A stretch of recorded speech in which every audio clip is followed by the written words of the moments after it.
नमस्कार मंडळी, मी प्रिया हजर आहे तुमच्यासोबत आणखी एक तुमच्या कामाची नवीन ट्रिक घेऊन। आता लसूण तर हा आपल्याला दररोजच सोलावा लागतो आणि दररोजच ते आपल्या किचनमध्ये वापरायची वस्तू आहे।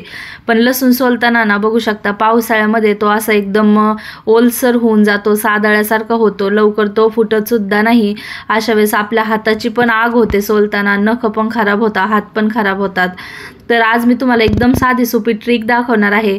लसूण अशा पद्धतीने एक कांडी सुरुवातीला फोकमध्ये म्हणजे काट्या चमच्यामध्ये अशा पद्धतीने घालून घ्यायची आणि गॅस चालू करून आपल्याला थोडं थोडं वरून फक्त त्याला आच लागल असं हे करून घ्यायचंय। बघू शकता भाजून, म्हणजे पूर्ण जाळायचं नाही आपल्याला, फक्त त्याच्या आतमध्ये आच लागेल ना अशा पद्धतीने करून घ्यायचंय। साधारण 2-4 सेकंदामध्येच बघू शकता अशा पद्धतीने लसूण मी हे करून घेतलेलं आहे वाफे जाळावरती।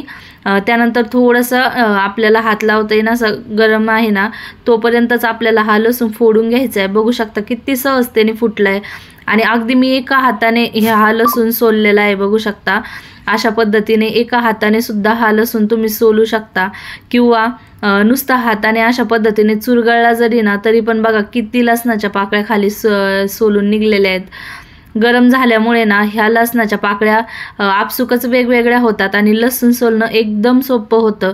ह्या ट्रिकने तुम्ही भरपूर सारा लसूण हा मिनिटामध्ये सोलून तयार करू शकता। बघा या ठिकाणी जळालेला सुद्धा नाही आतमधून, फक्त वाफ लागून घ्यायची आहे, जळवू नका लसूण, म्हणजे तुम्ही स्टोअर करून ठेवू शकता। आता हा लसूण एवढा निवडलाय, मग तो स्टोअर कसा करायचा ते सुद्धा दाखवते।